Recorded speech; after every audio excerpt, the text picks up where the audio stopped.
Assalamualaikum warahmatullahi wabarakatuh.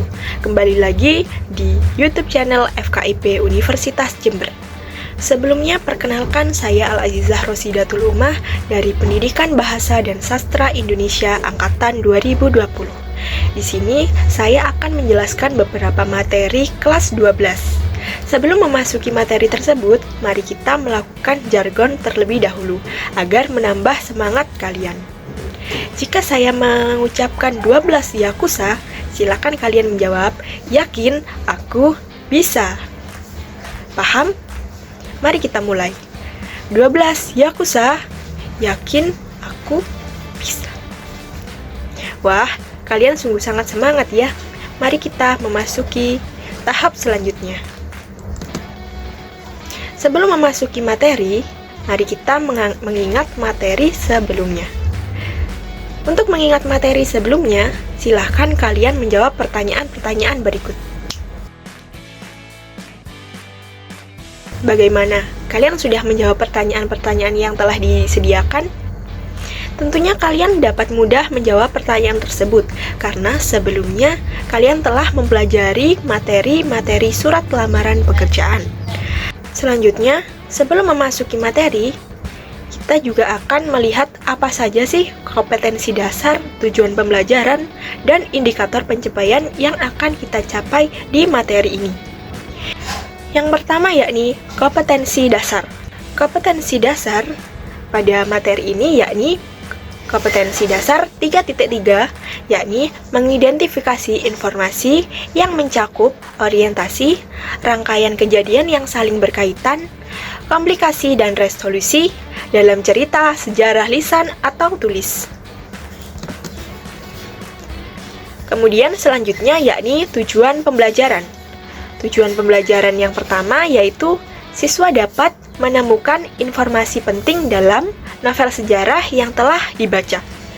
Kemudian tujuan pembelajaran yang kedua yakni siswa dapat mengidentifikasi struktur teks novel sejarah. Selanjutnya yakni indikator pencapaian. Untuk indikator pengetahuan, yang pertama yaitu siswa mampu mendata informasi penting dalam teks novel sejarah yang telah dibaca. Kemudian yang kedua, siswa mampu mengidentifikasi struktur teks novel sejarah. Selanjutnya, indikator keterampilan. Untuk indikator ini, hanya terdapat satu indikator.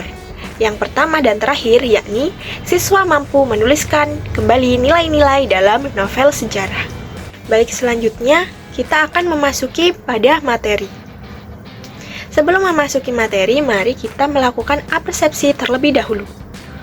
Untuk melakukan apersepsi ini, silahkan kalian menjawab pertanyaan-pertanyaan ini.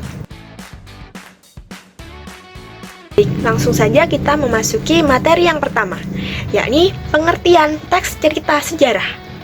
Pada KBBI, sejarah dapat diartikan sebagai kejadian atau peristiwa yang benar-benar terjadi pada masa lalu. Sedangkan untuk teks cerita sejarah sendiri merupakan naskah cerita atau narasi rekaan yang mengandung unsur-unsur sejarah. Dapat disimpulkan bahwa cerita sejarah ini mengandung dua unsur, yakni unsur sejarah di mana unsur tersebut seringkali merupakan kejadian fakta dan terdapat juga unsur fiksi, yakni rekaan yang dilakukan oleh penulis yang dituangkan di teks cerita sejarah tersebut. Selanjutnya yakni ciri-ciri teks cerita sejarah. Untuk ciri-ciri teks cerita sejarah yang pertama yakni menampilkan masa lalu. Seperti pada judul, yakni teks cerita sejarah, tentunya dalam teks tersebut merupakan kegiatan yang menampilkan masa lalu. Selanjutnya, yakni disajikan secara kronologis. Maksud dari disajikan secara kronologis adalah disajikan secara urut dari waktu ke waktu. Kemudian yang ketiga, yakni menggunakan konjungsi temporal. Konjungsi temporal merupakan konjungsi yang berhubungan dengan waktu. Kira-kira apa saja sih contoh dari konjungsi temporal itu? Silahkan kalian mencari contoh konjungsi temporal di HP kalian masing-masing. Kemudian yang keempat, yakni menceritakan mengenai fakta dan fiksi. Seperti yang telah dijelaskan di awal, bahwa cerita sejarah mengandung fakta dan fiksi. Fakta ini biasanya berupa sejarah yang benar-benar terjadi, dan fiksi ini berupa tambahan-tambahan rekaan yang ditambahkan oleh pengarang, sehingga teks cerita sejarah ini mengandung fakta dan fiksi.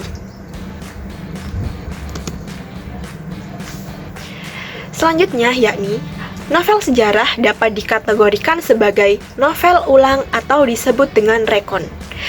Untuk rekon sendiri terdapat 3 jenis rekon, yakni yang pertama rekon pribadi.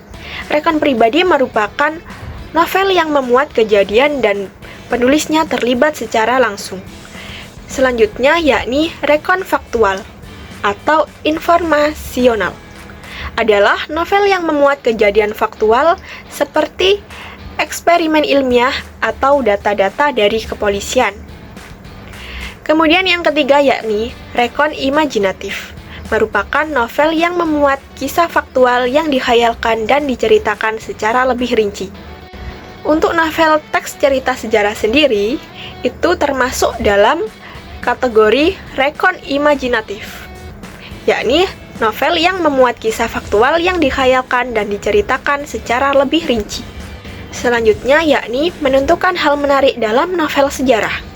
Untuk dapat menentukan hal menarik dalam teks novel sejarah, tahap pertama yang harus kalian lakukan yakni menjawab beberapa pertanyaan sebagai berikut.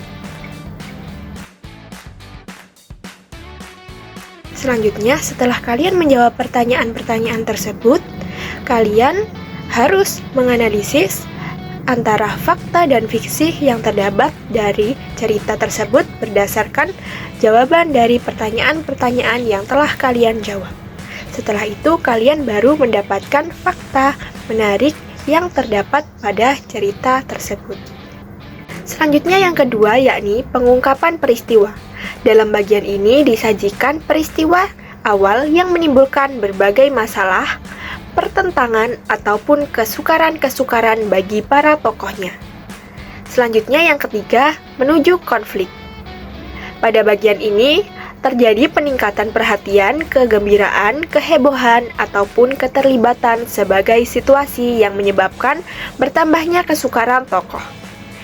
Kemudian yang keempat, yakni puncak konflik. Bagian ini disebut juga sebagai bagian klimaks. Inilah bagian cerita yang paling besar dan mendebarkan.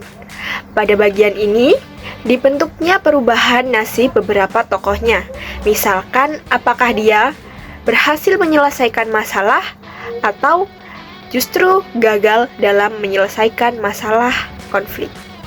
Selanjutnya yang kelima, penyelesaian. Sebagai akhir cerita, pada bagian ini berisi menjelaskan atau meningkatkan tentang sikap ataupun nasib-nasib yang dialami tokohnya setelah mengalami peristiwa puncak itu. Pada bagian ini, sering pula dinyatakan wujud akhir dari kondisi ataupun nasib akhir yang dialami tokoh utama. Selanjutnya yakni koda. Bagian ini berupa komentar terhadap keseluruhan isi cerita yang fungsinya sebagai penutup. Komentar yang dimaksud bisa disampaikan langsung oleh pengarang atau dengan mewakilkan pada seorang tokoh. Hanya saja tidak setiap novel memiliki koda.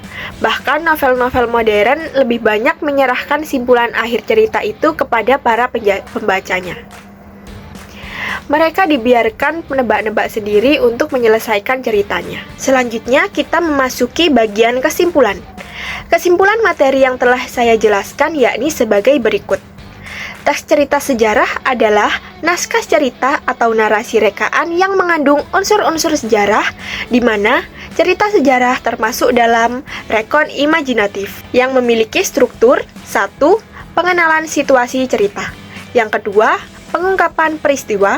Yang ketiga, menuju konflik. Yang keempat, puncak konflik. Yang kelima, penyelesaian. Dan yang terakhir, koda. Untuk menggali lebih lanjut pemahaman kalian dari materi yang telah saya jelaskan, silahkan kalian mengerjakan LKPD yang telah disediakan. Setelah kalian mengerjakan LKPD yang telah disediakan, silahkan tunjukkan kepada guru bahasa Indonesia di kelas kalian agar dikoreksi. Sekian pembelajaran pada hari ini. Terima kasih. Wassalamualaikum warahmatullahi wabarakatuh.